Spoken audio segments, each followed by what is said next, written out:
पहला moon mission Chandrayaan one अक्टूबर 2008 में PSLV rocket के द्वारा सफलतापूर्वक प्रक्षेपित किया गया था।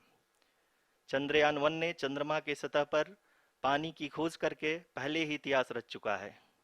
यही कारण है कि आजकल विश्व के तमाम अंतरिक्ष वैज्ञानिक और स्पेस एजेंसियां चंद्रमा को और करीब से जानने के लिए उत्सुक दिख रही हैं। अगर हम बात करें चंद्रयान-2 की, जो इसरो का दूसरा मिशन है, जुलाई 2019 में इसरो के सबसे ताकतवर रॉकेट LVM-3 द्वारा सफलतापूर्वक प्रक्षेपित किया गया था और आज भी लगभग 4 साल बाद यह चंद्रमा के 100 किलोमीटर के सर्कुलर ऑर्बिट में घूमते हुए बहुत ही उत्तम क्वालिटी का डेटा प्रदान कर रहा है। मिशन के प्रारंभ में इसकी आयु 1 साल निर्धारित की गई थी, परंतु LVM-3 द्वारा बहुत ही सटीक इंजेक्शन और मिशन मैनेजमेंट की वजह से चंद्रयान-2 काफ़ी लंबे समय तक कार्यरत रहेगा। अब तक चंद्रयान-2 चंद्रमा के लगभग सभी भागों का चित्र ले चुका है। इसका एक बहुत ही महत्वपूर्ण पेलोड OHRC यानी कि ऑर्बिटर हाई रेजोल्यूशन कैमरा विश्व का सबसे बेहतरीन कैमरा है, जो कि चंद्रमा के सतह का लगातार पिक्चर भेज रहा है। अब मैं ROC जी से निवेदन करूंगा कि वो आप लोगों को इसरो के वर्तमान मिशन चंद्रयान-3 के बारे में बताएं। अभी आपने मिश्रा जी के द्वारा सुना इसरो के अब तक के लूनार मिशंस का विवरण। अब चलते हैं towards Chandrayaan-3, the follow-up mission of Chandrayaan-2, which has been designed to accomplish our mission goals. The primary objective of Chandrayaan-3 mission is the demonstration of safe and soft landing on the lunar surface. This demonstration is a critical aspect for ISRO's future interplanetary missions. In addition to this, the mission objectives also include demonstration of roving capability and conduction of in situ scientific experiments on Moon's surface. Carried on the shoulders of India's heaviest rocket LVM-3 on the 14th of July, Chandrayaan-3 was placed in the precise elliptic parking orbit of size 170 by 36,500 kilometers. ISRO, in its mission plan of following the incremental trajectory approach, carried a total of 5 earthbound maneuvers. The fifth apogee-raising maneuver, which took place on the 25th of July, placed the spacecraft in an orbit of 250 by 1,27,000 kilometers. At the early hours of 1st August, the translunar injection was carried out, after which the composite module began the final leg of its long journey of nearly 3,84,000 kilometers for its rendezvous with the Moon. The TLI was a key step in the mission, enabling the spacecraft to escape Earth's gravitational pull and travel to the Moon. An orbit of 288 by 3,69,328 kilometers was achieved at the end of the translunar injection. जी हाँ, translunar injection किसी भी interplanetary mission के लिए बहुत ही आवश्यक परंतु कठिन operation होता है। इस सफल मैन्यूवर के बाद चंद्रयान-3 पृथ्वी से दूर निकलकर चंद्रमा के प्रभाव क्षेत्र में एक हाइपरबोलिक ट्रेजेक्टरी के द्वारा पहुंचाया गया। पुनः 5 अगस्त 2023 को लूनर ऑर्बिट इंसर्शन के द्वारा चंद्रयान-3 को 160 किलोमीटर के पेरिलून और 18,000 किलोमीटर के अपोलून के साथ चंद्रमा के इलिप्टिकल ऑर्बिट में स्थापित कर दिया गया। TLI के तरह LOI भी एक बहुत जटिल ऑपरेशन होता है। इसमें हमें यह ध्यान देना आवश्यक होता है कि उपग्रह के वेगमान को एक निश्चित बिंदु से घटाया जा सके, अन्यथा उपग्रह चंद्रमा के प्रभाव क्षेत्र से बाहर निकल जाएगा। LOI के सफलतापूर्वक परिचालन के बाद चंद्रयान-3 की कक्षा को 4 बार और परिवर्तित किया गया। इस दौरान चंद्रमा की अधिकतम ऊंचाई को घटाकर 160 किलोमीटर कर दिया गया। इस पूरी प्रक्रिया में प्रपल्सन मॉड्यूल का लगभग 755 किलोग्राम ईंधन का उपयोग हुआ और चंद्रयान-3 के वेगमान को लगभग 850 मीटर प्रति सेकंड कम कर दिया गया। लैंडर मॉड्यूल को लगभग 150 किलोमीटर के सर्कुलर ऑर्बिट में स्थापित करने के बाद 17 अगस्त 2023 को प्रपल्सन मॉड्यूल से अलग कर दिया गया। पुनः लैंडर मॉडल के ऑर्बिट को 2 डीबूस्ट मैन्यूवर्स के द्वारा 150 किलोमीटर के सर्कुलर ऑर्बिट से घटाकर 25 गुणे 130 किलोमीटर के एलिप्टिकल ऑर्बिट में स्थापित कर दिया गया। इस दौरान यह भी सुनिश्चित कर दिया गया कि 800 न्यूटन के चारों थ्रोटेबल थ्रस्टर्स पावर डिसेंट के समय किसी भी चुनौती का सामना कर सकें। लैंडर मॉड्यूल इस ऑर्बिट में 4 दिन तक चंद्रमा की परिक्रमा करता रहा ताकि इसके सभी सब सिस्टम को पावर डिसेंट से पहले कार्यात्मक रूप से वेरीफाई और वैलिडेट किया जा सके। इस दौरान चंद्रयान 2 और लैंडर मॉड्यूल की आपस में बातचीत भी हो चुकी है। और संक्षेप में अब तक की यात्रा की बात करें तो लैंडर मॉड्यूल अब तक 21 बार पृथ्वी के और लगभग 120 बार चंद्रमा का चक्कर लगा चुका है और इस पूरी यात्रा में लगभग 55 लाख किलोमीटर की यात्रा भी पूरी कर चुका है। अब तक के इस पूरे अभियान में यह भी सुनिश्चित किया गया कि सारे ऑर्बिट मैन्यूअर्स इस प्रकार किए जाएं कि लैंडिंग साइट पावर डिसेंट की शुरुआत से ही लैंडर के ऑर्बिटल प्लेन में बना रहे।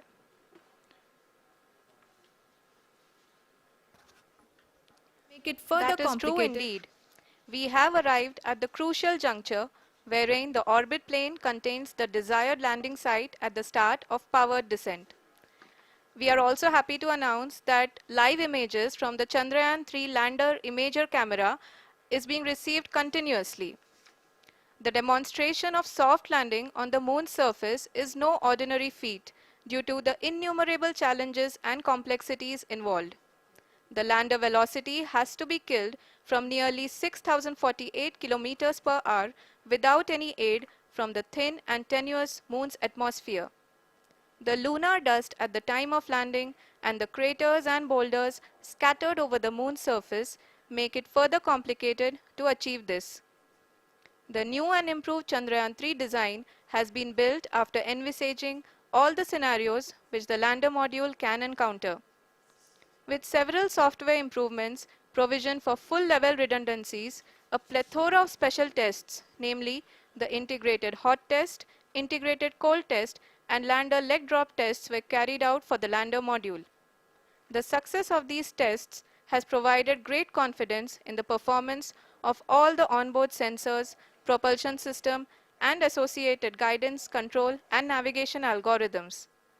The key findings during the tests have enabled to improve the overall system performance.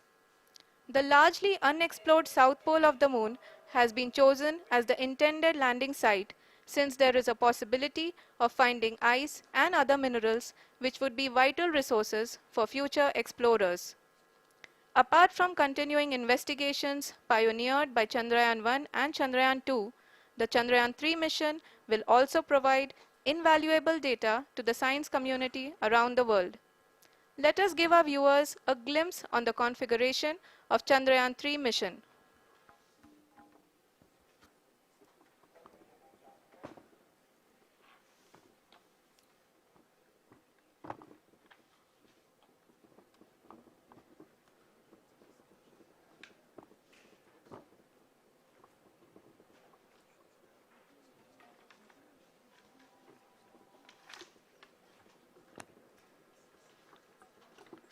Chandrayaan 3 का मिशन प्लान लगभग चंद्रयान 2 के तरह ही बनाया गया है। यहाँ यह भी सुनिश्चित किया गया है कि चंद्रयान 3 को रॉकेट से अलग होने से लेकर के चंद्रमा के निकटतम कक्षा में स्थापित होने तक सारी गतिविधियाँ चंद्रयान 2 के तरह ही हों। और अब हम यह कह सकते हैं कि यह प्लान पूरी तरह से 100% सफल रहा।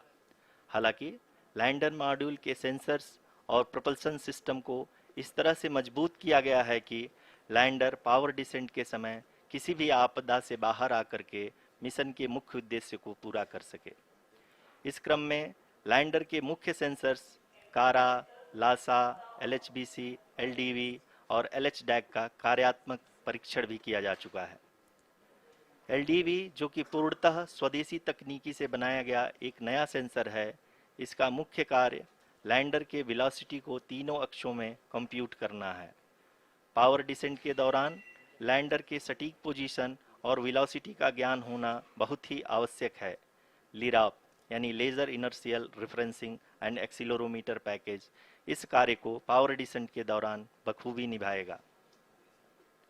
ट्रैजेक्टरी जनरेशन जो कि चंद्रयान 3 मिशन के लिए बहुत ही अहम है, क्योंकि हर ऑर्बिट मैन्यूवर के बाद यह सुनिश्चित किया जाता है कि लैंडर की मिशन ऑब्जेक्टिव को ना बदले। इस क्रम में मैं यह भी आपको बता दूं कि ऑर्बिट डिटर्मिनेशन, जो कि उपग्रह के पोजीशन और वेलोसिटी को बहुत ही एक्यूरेटली बताता है, एक बहुत ही कठिन और जटिल कंप्यूटेशन और एस्टिमेशन होता है। यहाँ यह भी जानना महत्वपूर्ण है कि चंद्रयान 2 का OHRC पेलोड अब तक काफ़ी ऊंचे स्तर का डैम प्रदान किया है, जिसके फलस्वरूप लैंडिंग साइट के सीमा को बढ़ाकर 4 गुणे 2.4 किलोमीटर कर दिया गया है, जो कि पावर डिसेंट के दौरान सॉफ्ट लैंडिंग कराने में काफ़ी सहायक सिद्ध होगा। Apart from the sensors, Chandrayaan 3 is equipped with a suite of sophisticated payload instruments. While Chandrayaan 1 and Chandrayaan 2 orbiter have provided abundant remote sensing data of Moon, equally important are the on-site localized measurements that provide ground truths. Lander and rover have payloads which are completely new and will perform in situ analysis of lunar surface. The two spectroscopes on rover, APXS and LIBS, will actively measure the surface elemental abundances at the landing location and surrounding area. The lander carries a seismometer ILSA that can sense impact events and lunar quakes. The thermal probe CHAST will measure the temperature profile and thermal conductivity of Moon's regolith. The Rambha payload will carry out lunar ionosphere studies, while the laser retroreflector array shall be a passive location indicator for future spacecraft equipped with laser altimeter. The propulsion module has not been left behind, and an experimental shape payload has been added to it as a value addition. It will help in understanding the nature and characteristics of water-rich planets and will also aid in the future study of potentially habitable exoplanets. We are minutes away from the start of powered descent. The entire powered descent shall be carried out by the onboard autonomous landing sequencer, or ALS, which is a series of instructions preloaded to the lander module. These instructions include the commands to be executed, data to be collected and analyzed, and decisions to be made and executed autonomously throughout the powered descent.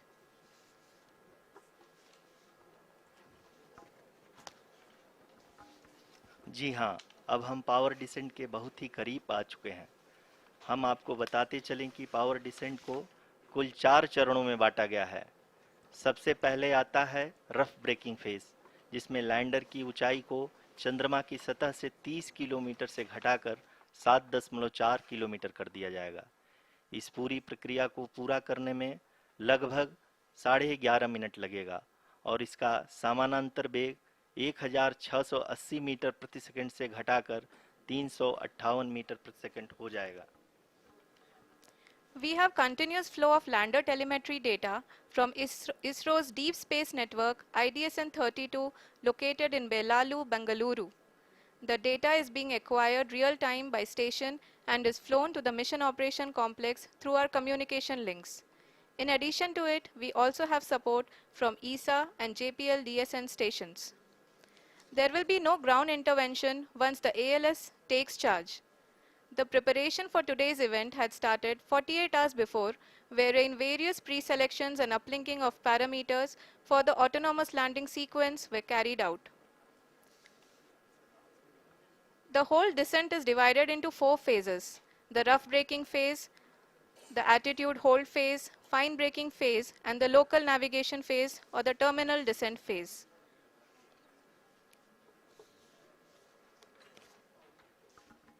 जी हाँ, attitude hold phase, जो कि power descent का दूसरा चरण है, एक बहुत ही महत्वपूर्ण फेज है। इस 10 सेकंड के स्मॉल ड्यूरेशन के दौरान लैंडर के 2 महत्वपूर्ण सेंसर कारा और लासा लैंडर की ऊंचाई की गणना करेंगे। इस फेज के पूरा होते ही लैंडर चंद्रमा के सतह से कुल 6.8 किलोमीटर की ऊंचाई पर होगा। During the rough braking phase, the lander velocity shall be brought down from 1680 meters per second to 358 meters per second. The altitude will be brought down from 30 kilometers to 7.4 kilometers at the end of rough braking.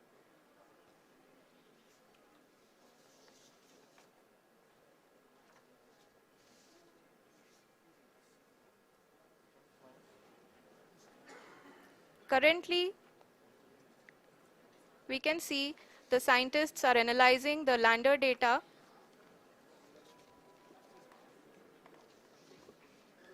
जी हाँ, हम ये देख सकते हैं कि mission operation complex रूप में बैठे सभी वैज्ञानिक ये जो भी डेटा देख रहे हैं वो डीप स्पेस नेटवर्क आईडीएसन 32 के द्वारा प्रोवाइड किया जा रहा है।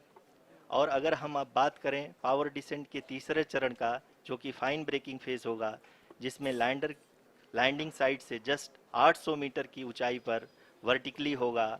इस चरण को पूरा होने में लगभग 3 मिनट लगेंगे और इस चरण के पूरा होते ही लैंडर की वेलोसिटी लगभग शून्य हो जाएगी। The scientists here at ISTRAC are glued to their systems, analyzing all sorts of complex data. We are very close to the power descent, to the start of the power descent phase.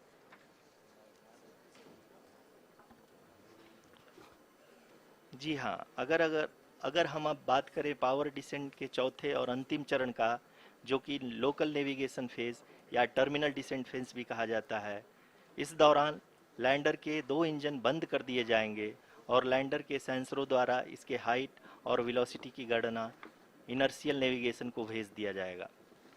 इस दौरान lander 150 metre की ऊंचाई को प्राप्त करने के बाद कुल 131 सेकंड लगाएगा।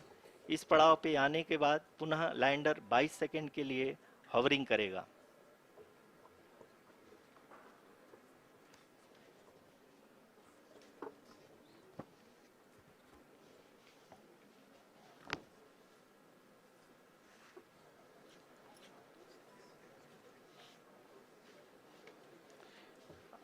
आप इस समय अपने स्क्रीन पे मिशन ऑपरेशन कॉम्प्लेक्स में बैठे सभी मान्यगणों को देख सकते हैं, जो कि बहुत ही उत्सुकता के साथ टेलीमेट्री डेटा को देख रहे हैं। अभी हम लोग पावर डिसेंट शुरू होने से जस्ट कुछ ही पल दूर हैं।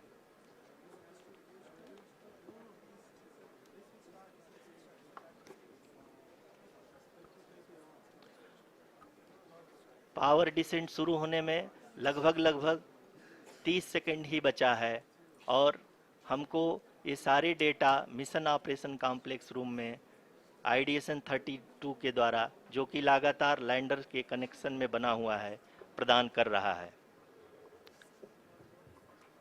Dear viewers, the pivotal power descent has begun and the lander module is propelling towards the moon's surface along the intended trajectory.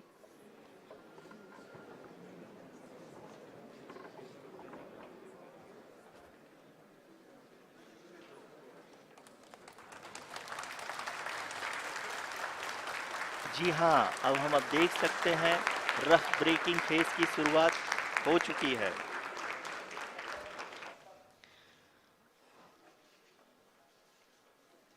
During this rough braking phase, the lander velocity shall be brought down from 1680 meters per second to 358 meters per second.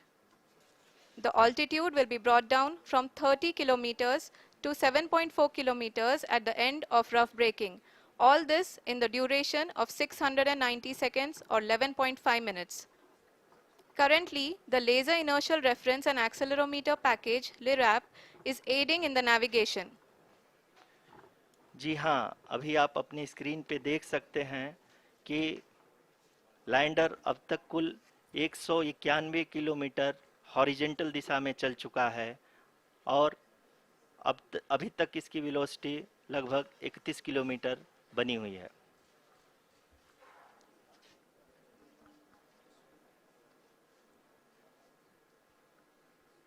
The lander module has traveled a distance of approximately 228 kilometers. The complete downrange that will be traveled during this phase shall be nearly 713.5 kilometers.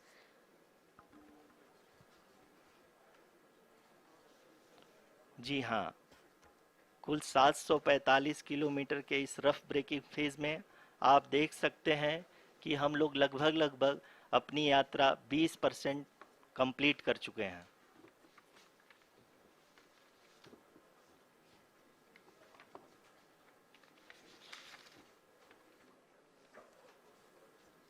Power descent की यह शुरुआत हम कह सकते हैं कि बहुत ही सटीक और सधी हुई है, जिसमें लैंडर अपने वेगमान को अनुमानित तरीके से घटा रहा है।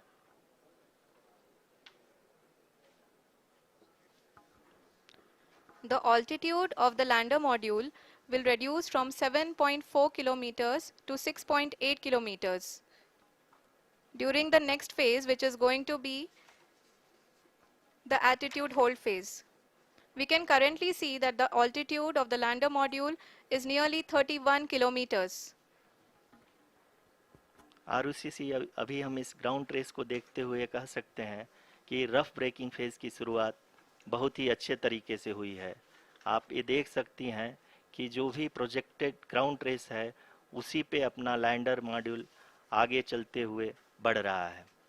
अभी तक ये देखा जा सकता है कि लैंडर मॉड्यूल लगभग 370 किलोमीटर क्षैतिज दिशा में चल चुका है। The mission operations team is analyzing the data. We can all see the seriousness and the concentration with which each and every parameter of the lander module is being analyzed. The performance so far seems to be nominal. जी आरुषि, चूंकि ALS activate किया जा चुका है इसलिए ground से कोई commanding नहीं की जा रही है। इस दौरान आपके स्क्रीन पे सारे डेटा इसरो के डीप स्पेस नेटवर्क से रियल टाइम में आ रहे हैं। इस मिशन में सेकेंड और थर्ड ऑर्डर गाइडेंस पॉलिनोमियल का प्रयोग हुआ है, जो कि इनर्शियल थ्रस्ट और एंगल के हमेशा सुनिश्चित करेगा। During the entire descent, there is no ground intervention as the ALS has taken charge. The preparation for today's event had started nearly 48 hours before, wherein various pre-selections and uplinking of parameters were done. We can see that the vertical velocity of the lander module has been brought down. It is continuously coming down. And the ALS had already been initiated 1 hour before the scheduled time of the power descent start. Following this, the throttleable engine electronics module, the TECM, was switched on and lander was oriented to the favorable attitude. जी हाँ, आप अपनी screen पे देख सकते हैं कि lander module जिसकी शुरुआत में वेलोसिटी 1680 मीटर पर सेकंड थी, लगभग 1150 मीटर पर सेकंड हो चुकी है, जो कि एक बहुत ही मैजेस्टिक शुरुआत कही जा सकती है इस रफ ब्रेकिंग फेज के लिए।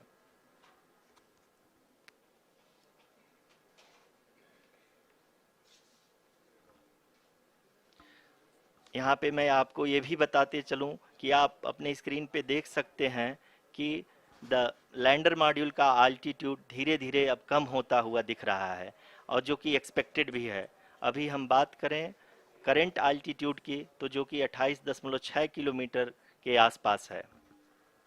आप स्क्रीन पर ये भी देख सकते हैं Chandrayaan 3 lander imager display.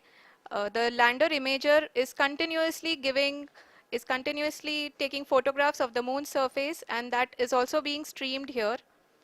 Currently, the horizontal velocity has been brought down and the distance traveled is 574 kilometers.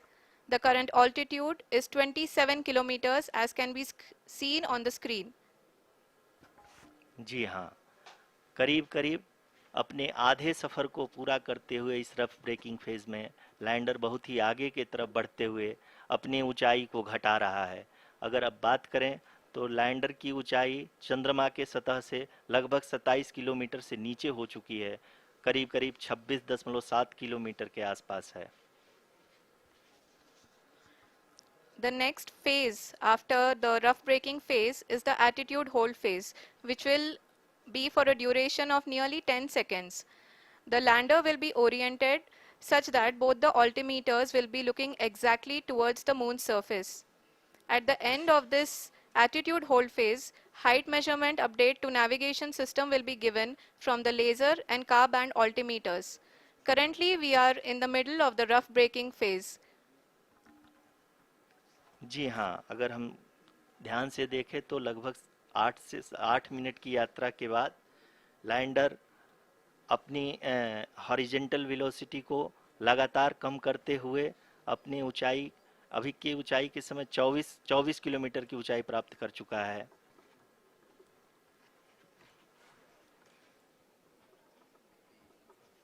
अब तक के आंकड़े को देखते हुए हम कह सकते हैं कि लैंडिंग पूरी तरह से नॉमिनल है।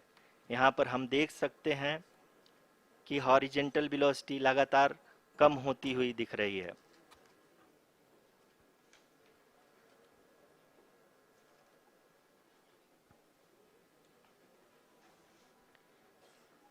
The altitude of lander from ground is currently 22 kilometer, which is again going to be coming down, and that is expected. For the viewers who have joined now, we are in the power descent phase, and we are in the rough braking phase, which is the first phase of the power descent.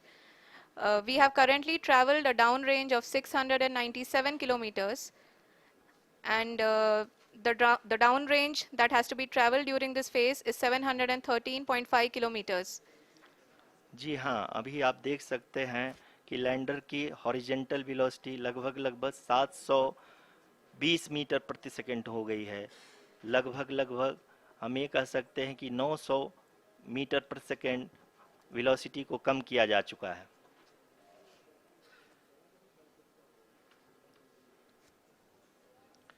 At the same time, we can see the altitude of the lander is just 17.8 kilometer from the moon surface, which is going to be around 7.4 at the end of the rough braking phase.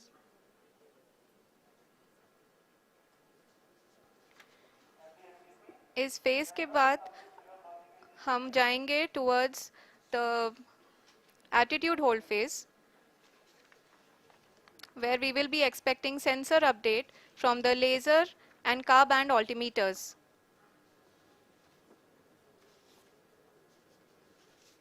We can see the visualization of the lander module moving towards the moon's surface. The current altitude is nearly 15.2 kilometers, and the distance traveled is 754 kilometers.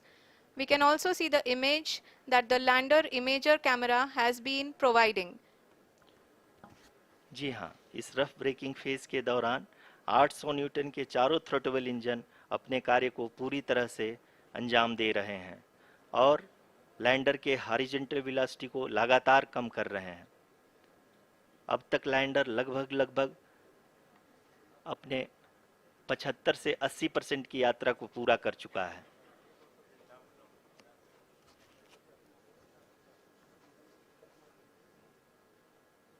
After the rough braking and the attitude hold phase, we shall be having the fine braking phase, which will continue for nearly 3 minutes.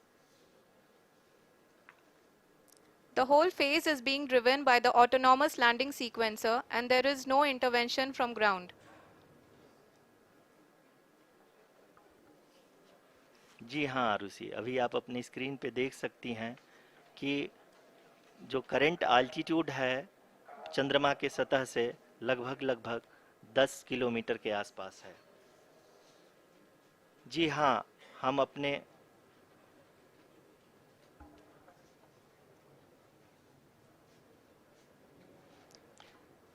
जी हाँ, हमारे प्रधानमंत्री जी श्री नरेंद्र मोदी जी हम सभी का उत्साहवर्धन करने के लिए दक्षिणी अफ्रीका के जोहानसबर्ग से जुड़ गए हैं।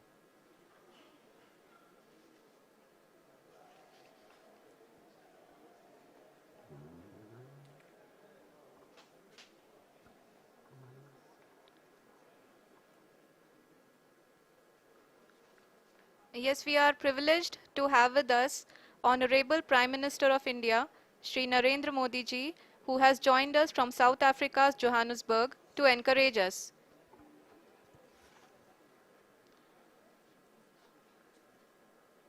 जी हाँ, आप ये देख सकते हैं एल्टीट्यूड होल्ड फेस भी बहुत ही आसानी से लैंडर फेस ने पार कर लिया है और अब फाइन ब्रेकिंग की शुरुआत हो चुकी है।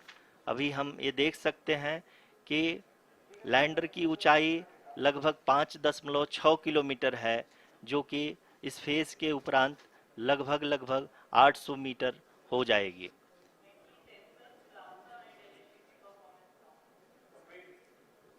We can hear from the mission operations team that the sensors are performing nominally, and we are currently in the midst of the fine braking phase, which is going to continue for 3 minutes, and the altitude is going to be reduced to nearly 800 meters at the end of this phase.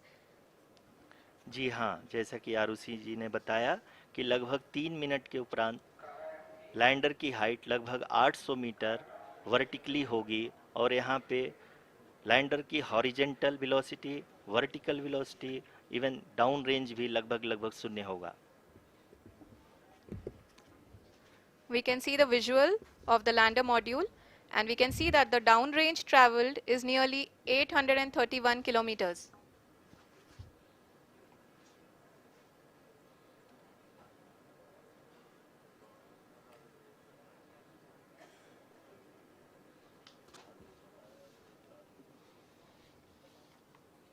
जी हाँ, आप अपनी screen पे देख सकते हैं कि lander की ऊंचाई अब चंद्रमा की सतह से लगभग 3 किलोमीटर से कम हो चुकी है।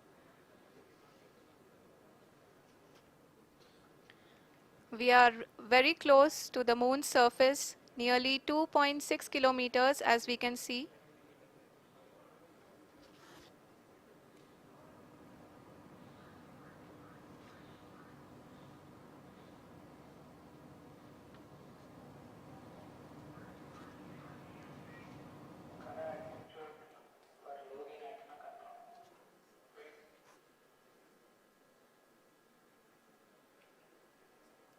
जी हाँ, अभी आप देख सकते हैं कि लैंडर की ऊंचाई लगभग लगभग 1 किलोमीटर के आसपास है।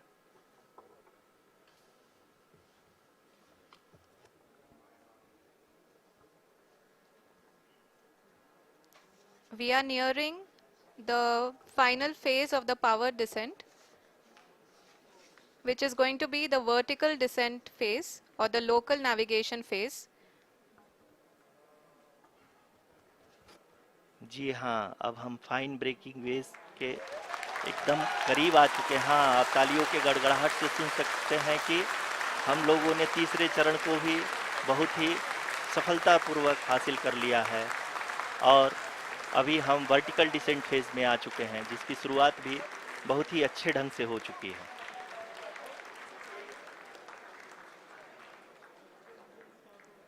Lot of applause indicates that till now the performance has been nominal. We are in the vertical descent phase 1. The altitude is being brought down from 800 meters, and we are nearing and approaching the lunar surface. जी, आप अपनी screen पे देख सकते हैं कि lander का height लगातार कम होता जा रहा है। इस समय हम लैंडिंग साइट के जस्ट ऊपर हैं और इस समय इसकी ऊंचाई लगभग लगभग 600 मीटर के आसपास है। इस फेज के दौरान लगभग 150 मीटर के ऊंचाई पे पहुंचने के बाद लैंडर अगेन लगभग 20 से 22 सेकंड के लिए हॉवरिंग करेगा। We are above the landing site. The horizontal as well as the vertical velocity is now being constantly reduced, and the lander module has begun its descent towards the landing site.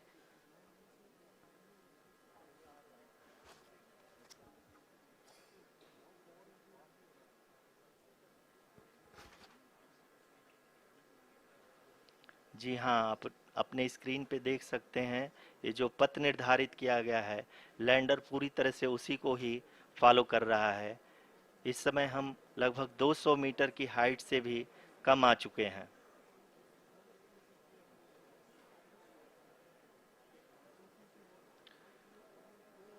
अब हम ये देख सकते हैं कि हम लगभग 150 metre की ऊंचाई पे हैं चंद्रमा के सतह से।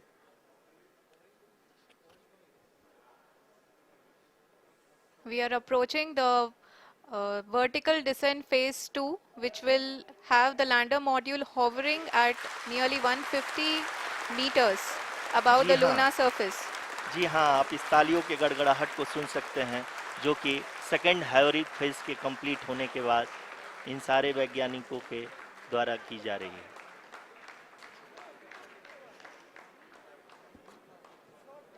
जी हाँ, आप अगर फिर से ध्यान से देखें तो एल्टीट्यूड पुनः कम होता जा रहा है।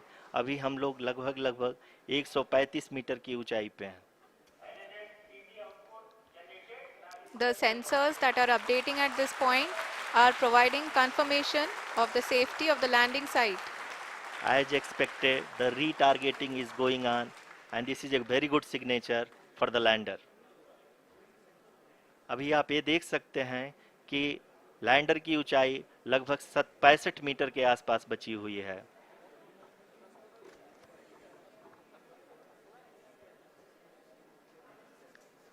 Currently, only 2 engines are now being fired, and we are nearly at zero velocity, vertical and horizontal. We were hovering, and now we are approaching the moon's surface.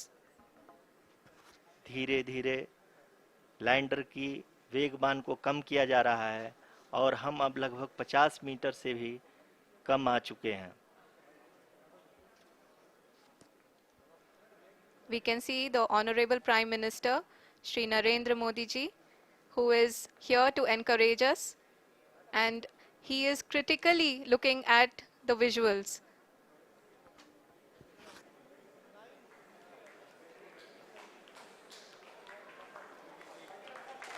जी हाँ, आप अपने स्क्रीन पे देख सकते हैं कि हम lander module People are applauding. Let lander us all module wait to hear from the Secretary, Department of Space and Chairman ISRO, Shri S. Somnath. Lander module पूरी तरह से सेफली और सॉफ्टली चंद्रमा के सतह पे लैंड हो चुका है। ये हम लोगों के लिए बहुत ही गर्व की बात है। हिंदी में एक कहावत है कि चंदा मामा दूर के, लेकिन अब हम ये कह सकते हैं कि चंदा मामा अपने घर के।